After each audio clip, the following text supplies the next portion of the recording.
नमस्कार साथीहरू, यहाँहरूलाई हार्दिक स्वागत गर्न चाहन्छु यस पढ्ने कक्षा नामक अर्थात् स्टडी क्लास नामक युट्युब च्यानलमा। सदाको हप्ता झैँ आज पनि यहाँहरूलाई म फरक विषयवस्तु अन्तर्गत साहित्य सम्बन्धी केही जानकारीहरू दिन गइरहेको छु। सर्वप्रथम लागौँ नेपालका कवि लेखकहरूले के उपाधि प्राप्त गरेका रहेछन् त्यस सम्बन्धी जानकारी। युवा कवि भनेर मोतीराम भट्टलाई चिन्छ। यिनलाई चाहिँ श्रृङ्गारी कवि नामले पनि चिनिन्छ। मोतीराम भट्टले आदिकवि भानुभक्तलाई चिनाउने काम गरेका थिए र संस्कृतमा अनुवादित रामायणलाई नेपालीमा लेखेर यिनले उल्था गरेर नेपाली साहित्यलाई उद्धार गरेका थिए। त्यस्तै महाकवि लक्ष्मीप्रसाद देवकोटाले धेरै महाकाव्य र आधा दर्जन जति महाकाव्य र 1 दर्जन जति खण्डकाव्य र धेरै कविताहरू असङ्ख्य कविताहरू लेखेका थिए। यिनले चाहिँ नेपाली साहित्यको भण्डारलाई उजागर गर्ने काम गरेका थिए। त्यस्तै युग कवि भनेर सिद्धिचरण श्रेष्ठलाई चिनिन्छ। इतिहास शिरोमणि भनेर बाबुराम आचार्यलाई चिनिन्छ भने सङ्गीत शिरोमणि भनेर एकनाथ शर्मालाई चिनिन्छ। त्यस्तै सङ्गीत प्रवीण भनेर नरराज ढकाललाई चिनिन्छ भने आदिकवि भनेर भानुभक्त आचार्यलाई चिनिन्छ। यिनको जन्म चाहिँ तनहुँमा भएको मानिन्छ। आइमेली कवि भनेर तिलविक्रम नेमाङलाई चिनिन्छ। यिनलाई चाहिँ बैरागी काइँला उपनामले पनि चिनिने गरिन्छ। त्यस्तै आधुनिक कवि भनेर गोपाल प्रसाद रिमाललाई चिनिन्छ भने नाट्य सम्राट भनेर बालकृष्ण समलाई चिनिन्छ। त्यस्तै कवि केसरी भनेर चित्तधर हृदयलाई चिनिन्छ। श्रृङ्गारी कवि भनेर मोतीराम भट्टलाई चिनिन्छ भने विदत्त शिरोमणि भनेर हेमराज पण्डित र सोमनाथ सिग्देललाई चिनिन्छ। त्यस्तै अस्वीकृत कवि भनेर कविता राम श्रेष्ठलाई चिनिने रहेछ भने भजन शिरोमणि भनेर भक्तराज आचार्यलाई चिनिन्छ। यिनले नेपाली साहित्यको भजनको क्षेत्रमा असङ्ख्य भजनहरू चाहिँ यिनले लेखेका रहेछन्। त्यस्तै सुर किन्नरी भनेर तारादेवीलाई चिनिन्छ भने तरल कवि भनेर फणेन्द्र नेपाललाई चिनिन्छ। त्यस्तै राष्ट्रकवि भनेर माधव प्रसाद घिमिरेलाई चिनिन्छ भने महाकवि नेवारी साहित्यका महाकवि हुन् यी चाहिँ सिद्धिदास आमत्य रहेछन्। त्यस्तै कवि शिरोमणि भनेर लेखनाथ पौडेललाई चिनिन्छ भने पण्डित राज भनेर सोमनाथ सिग्देललाई चिनिन्छ। त्यस्तै सुर सम्राङ्गी अरुणा लामालाई चिनिन्छ भने आँसु कवि भनेर शम्भु प्रसाद ढुङ्गेललाई चिनिने रहेछ। अब लागौँ प्रमुख साहित्यकारहरूले लेखेका प्रमुख कृतिहरू बारेमा जानकारी। महाकवि लक्ष्मीप्रसाद देवकोटाले महाकाव्यमा शाकुन्तल, सुलोचना, महाराणा प्रताप, वनकुसुम, प्रमिथस, पृथ्वीराज चौहान लेखेका रहेछन्। त्यस्तै खण्डकाव्यमा मुनामदन, राजकुमार प्रभाकर, कुञ्जिनी, मैना, रावण जटायुद्ध, मेहन्दु, लुनी, सीताहरण, मायाविनी सर्सी यी चाहिँ महाकविले लेखेका खण्डकाव्यमा पर्दछन्। त्यस्तै कवितामा पहाडी पुकार, भिखारी, सुनको बिहान, छोरा, मृत्युशैयाबाट चिल्लापातहरू, मनोरञ्जन, आकाश बोल्छ, लक्ष्मी गीति सङ्ग्रह, लक्ष्मी कविता सङ्ग्रह आदि हुन् भने उपन्यास चम्पा र अन्य उपन्यासहरू पनि रहेका छन्। त्यस्तै कथामा लक्ष्मी कथा सङ्ग्रह, निबन्ध प्रबन्ध पनि यिनले लेखेका छन्। दारिमको रुख्ने र लक्ष्मी निबन्ध सङ्ग्रह आदि आदि। त्यस्तै नाटकमा सावित्री, सत्यवान, राजपुत रवडी, कृषिवाला आदि आदि। अब लागौँ बालकृष्ण सम। यिनलाई नाट्य सम्राट साहित्यको क्षेत्रमा नाट्य सम्राट भनेर चिनिन्छ। यिनले नाटकमा मुटुको व्यथा, ध्रुव, मुकुन्द इन्दिरा, प्रह्लाद, अन्धवेग, अमरसिंह, भक्त भानुभक्त, अमित बासना, भीमसेनको अन्त्य, स्वास्नी मान्छे, तानसेनको झरी, माटोको ममता, मोतीराम उमरेकी छैन जस्ता नाटकहरू लेखी नेपाली नाटक क्षेत्रलाई उजागर गर्ने काम गरेका छन्। त्यस्तै महाकाव्यमा बालकृष्ण समले महाकाव्यमा चिसो चुलो 2015मा लेखेका हुन् भने खण्डकाव्य आगो र पानी 2011मा लेखेका रहेछन्। त्यस्तै कवितामा बालकृष्ण समका कविता 2038, निबन्ध प्रबन्धहरू पनि लेखेका रहेछन्। केही निबन्ध प्रबन्धहरू नियमित आकस्मिकता 2005, ललित कला 2022, मेरो कविताको उपवास सानो भाग 1 र 2 र कथामा कैकाई, टाँगन घोडा, हरिसिद्धि आदि रहेछन्। त्यस्तै लेखनाथ पौडेलले लेखेका प्रमुख कविता काव्यमा ऋतु विचार, बुद्धि विनोद 1973, गीताञ्जली 1986, तरुण तपसी नवकाव्य 2010, ललिते भाग 1 र 2, नाटक भर्तृहरि निर्वेद 1974, लक्ष्मी पूजा 1994, अनुवाद पञ्चतन्त्र भाग 1 र 2, अभिज्ञान शकुन्तल 2015। सिद्धिचरण श्रेष्ठ को बारेमा उहाँले पनि केही खण्डकाव्य कविताहरू लेख्नुभएको रहेछ।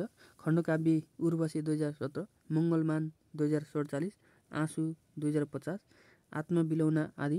कविता मेरो प्रतिबिम्ब 2021, कुइरो घाम 2045, तिरमिर तारा बाल कविता 2046, सिद्धिचरणका प्रतिनिधि कविता 2045, अन्य कारागारका सम्झना संस्मरण 2049 आदि र अन्य थुप्रै कृतिहरू पनि लेख्नुभएको रहेछ। त्यस्तै बद्रीनाथ भट्टराईले कविता, कथा सङ्ग्रह, निबन्ध प्रबन्ध, समीक्षाहरू लेखेका रहेछन्। कविता चिठी र सिन्धुलीको झलक, कथा सङ्ग्रहमा पौराणिक कहानी, ऐतिहासिक कहानी, वैदिक कहानी जस्ता कहानीहरू लेखेका रहेछन्। त्यस्तै विजय मल्लका कृतिहरू, कविता विजय मल्लका कविता 2019, नाटक कोही किन बर्बाद होस् 2010 विजय मल्ल लेखेका हुन् भने जिउँदो लास 2017 पनि विजय मल्लले लेखेका हुन्। त्यस्तै बहुला काजीको सपना, सृष्टि रोकिँदैन, 7 एकाङ्की आदि विजय मल्लका एकाङ्की हुन्। त्यस्तै अनुराधा 2018 र कुमारी शोभा 2039 विजय मल्ल लेखेका उपन्यासमा पर्दछन्। त्यस्तै पारिजातले लेखेका केही प्रमुख कृतिहरू, शिरीषको फुल मदन पुरस्कार प्राप्त गर्न सफल उपन्यास हो। त्यस्तै महतायन, वैँसको मान्छे, तोरीबारी बाटा र सपनाहरू, अन्तर्मुखी, पर्खालभित्र र बाहिर, अनिदो पहाडसँगै, आदिम देश, सडक र प्रतिभा, आदि आकाश, बोनी, उसैले रोजेको बाटो आदि पारिजातका प्रमुख कृतिहरू हुन्। त्यस्तै भवानी भिक्षुका केही कृतिहरूको बारेमा म जानकारी दिन गइरहेको छु। कथा सङ्ग्रह आवर्तन 2024, आवन्तर 2034, मैया साहेब 2017, गुणकेशरी 2016, कविता सङ्ग्रहमा प्रकाश 2017, परिष्कार 2024, छाया 2017, उपन्यास आगत 2033, पाइप नम्बर 2 2034, सुन्तली धारावाहिक उपन्यास गरिमा पत्रिकामा लेखिएको पनि थियो। त्यस्तै हृदयचन्द्र सिंह प्रधानका केही कृतिहरू, नाटक छेउ लागेर 2001, गङ्गालालको चिता 2011, उनी देउता हुन् 2015, उपन्यास स्वास्नी मान्छे 2011, एक च्यान 2017 यी हृदयचन्द्र सिंह प्रधानले लेखेका उपन्यास हुन्। कथा उसको आँसु 2012, समालोचना केही नेपाली नाटक 2002, निबन्ध भूस्वर्ग 2003, 30 रुपियाँको नोट 2004, जुङ्गा 2009, कुरा साँचो हो 2011 आदि। त्यस्तै गोपाल प्रसाद रिमालको कृतिमा कविता आमाको सपना 2019, नाटक मसान 2003, यो प्रेम 2015 आदि आदि हुन्। त्यस्तै म शम्भु प्रसाद ढुङ्गेल लेखेका केही कृतिहरूतर्फ लाग्न गइरहेको छु। कविता र काव्य पञ्चक प्रपञ्चक 1961, चन्द्र प्रताप वर्णन 1970, चन्द्रवदना 1971, द्रुत शतक 1973, 12 मासे 1979, नाटकमा रत्नावली, शाकुन्तला, अशोक सुन्दरी नाटिका आदि शम्भुप्रसाद ढुङ्गेले लेखेका नाटक हुन्। त्यस्तै बाबुराम आचार्यले पनि केही कृतिहरू लेखेका छन्।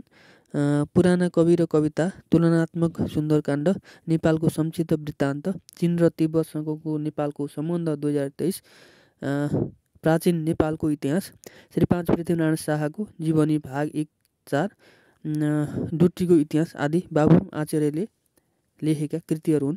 त्यस्तै जय पृथ्वीबहादुर सिंहले लेखेका केही प्रमुख कृतिहरूको बारेमा पनि म बताउन गइरहेको छु।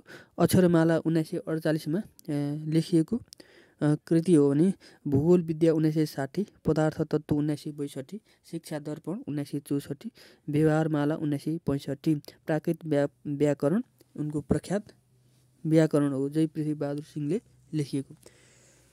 त्यस्तै मोतीराम भट्टका केही कृतिहरूमा कविता र काव्य मनोदेग प्रवाह, पिगदूत, गजेन्द्र मोक्ष खण्डकाव्य, गफाष्टक खण्डकाव्य, उषा चरित्र खण्डकाव्य, सङ्गीत चन्द्रोदय गजल, भ्रमर गीत, कमल भ्रमर संवाद, कनक सुन्दरी कवि मोतीराम भट्टका गजलहरू हुन्। मोतीराम भट्टलाई गजलकार, विशेष गरी गजलकारको रूपमा चिन्ने गरिन्छ। उनले नाटक पनि लेखेका छन्, शकुन्तला, प्रियदर्शिका, पद्मावली आदि आदि। त्यस्तै केशवराज पिँडालीले पनि केही कृतिहरू लेखेका छन्। केशवराज पिँडालीलाई प्रमुख व्यङ्ग्यकारको रूपमा पनि चिन्ने गरिन्छ। व्यङ्ग्य खै खै, फेरि उल्टै मिल्यो, व्यङ्ग्य, प्रसन्न हुनुहोस् आदि उपन्यासमा एकादशकी महारानी, अन्त्यदेखि सुरु, बाँच्ने एउटा जिन्दगी, साँझ घर फर्केको मान्छे आदि केशवराज पिँडालीले लेखेका कृतिहरू हुन्। त्यस्तै लैनसिंह बाङदेले उपन्यासमा मुलुङपाई र माइतीघर, लङ्गडाको साथी, रेम्बान्ड आदि लेखेका छन्। अन्य कृतिहरूमा स्टोलन इमेज अफ नेपाल, प्राचीन नेपाली चित्रकला, प्रस्तरकलाको इतिहास, नेपाली मूर्तिकलाको इतिहास, स्पेनको सम्झना आदि। त्यस्तै बासु पासाले लेखेको नाटक किसान हो, श्रद्धा, समाज, म हेरेर फर्केँ, कविता सङ्ग्रह फिलिङ्गो, कुम्लो, कुग्ल्याटो आदि बासु पासाले लेखेका कृतिहरू हुन्। छिन्नलताले लेखेका कृतिहरूमा अन्तर्भावना, अन्तरङ्ग, अन्तर्स्पन्दन आदि हुन् भने अगमसिंह गिरीले लेखेका केही कृतिहरूमा कविता सङ्ग्रह जीवनगीत, जलीको प्रतिबिम्ब रोएको प्रतिध्वनि, खण्डकाव्य याद, आत्मव्यथा, युद्ध र योद्धा हुन्। त्यस्तै रमेश विकलले पनि केही कृतिहरू लेख्नु भएको छ। उपन्यास सुनौली, अविरल बग्छ इन्द्रावती, सागर उर्लन्छ सगरमाथा छुन, कथा सङ्ग्रहमा नयाँ सडकको गीत, बिरानो देशमा, एउटा बुढो भाइलिन, आशावारीको धुनमा, आज फेरि अर्को तना फेरिन्छ, उर्मिला भाउजू आदि रमेश विकल लेखेका कृतिहरूमा पर्दछन्। त्यस्तै नेपाली साहित्यकारका उपनामहरू, केही साहित्यकारको उपनामहरू म बताउन गइरहेको छु। रमिला देवी शाहलाई छिन्नलता नामले चिनिन्छ, गोविन्दबहादुर मल्ललाई गुठाली नामले चिनिन्छ, भैरवनाथ रिमाललाई कदम नामले चिनिन्छ, खेम कोइरालालाई बन्धु नामले चिनिन्छ, बासु रिमाललाई यात्री नामले चिनिन्छ, अच्छा राईलाई रसिक नामले चिनिन्छ भने श्री 5 ऐश्वर्यलाई चाँदनी शाह नामले चिनिन्छ। त्यस्तै तारानाथ शर्मालाई ताना शर्मा नामले चिनिन्छ भने विष्णु कुमारी वाइवालाई पारिजात नामले चिनिन्छ नेपाली साहित्यमा। त्यस्तै प्रेम प्रसाद श्रेष्ठलाई प्रेम छोटा नामले चिनिन्छ। त्यस्तै हेमाङ्ग दीक्षितलाई वेदव्यास नामले चिनिन्छ भने मन्जु तिवारीलाई काँचुली नामले चिनिन्छ। त्यस्तै जुठबहादुर खड्गीलाई जेबी टुहुरे नामले चिनिन्छ भने ढकार प्रसाद कोइरालालाई शङ्कर कोइराला नामले चिनिन्छ। त्यस्तै बालकृष्ण पोखरेललाई गढतिरे साइला नामले चिनिन्छ भने तुलसी प्रसाद जोशीलाई तुलसी दिवस नामले चिनिन्छ। त्यस्तै श्रीधर खनाललाई दीर्घ बाउ नामले चिनिन्छ भने प्रकाश राईलाई प्रकाश कोविद नामले चिनिन्छ भने भवानी प्रसाद गुप्तालाई भिक्षु नामले चिनिन्छ। त्यस्तै रत्नदासलाई मास्टर नामले चिनिन्छ। केशवराजलाई पिँडाली नामले चिनिन्छ भने ध्रुव कुमार देउजालाई धुकुदे नामले चिनिन्छ। पुरस्कार सम्बन्धी नेपाली साहित्यको पुरस्कार सम्बन्धी केही जानकारीहरू म यहाँहरूलाई बताउन गइरहेको छु। मदन पुरस्कारको स्थापना विक्रम सम्वत 2012 सालमा भएको हो। यो पुरस्कारको राशि चाहिँ 2 लाख रहेको छ। सर्वप्रथम मदन पुरस्कार पाउने विद्वान सचिव सत्यमोहन जोशी, चित्तरञ्जन नेपाली र बलराम जोशी हुन्। त्यस्तै गीत सङ्गीत र रचनाको क्षेत्रमा प्रदान गर्ने गरी छिन्नलता पुरस्कारको स्थापना 2039 सालमा भएको हो। सगरमाथा राष्ट्रिय पुरस्कार प्रत्येक 2 वर्षमा प्रदान गरिन्छ। यो पुरस्कारको राशि 1 लाख रहेको छ। हालसम्म रोमन म्याग्सेस पुरस्कार प्राप्त गर्ने नेपालका व्यक्तिहरूमा पहिलो महेशचन्द्र रेग्मी हुन्। यसको सूत्र मवा सम।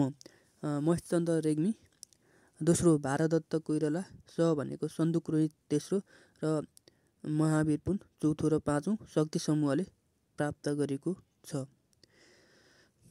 हस्त आजलाई यति नै। अर्को हप्ता म यहाँहरूलाई फरक विविध विषयवस्तु अन्तर्गत केही रोचक जानकारीको भिडियो लिएर उपस्थित हुने छु। नमस्कार, धन्यवाद।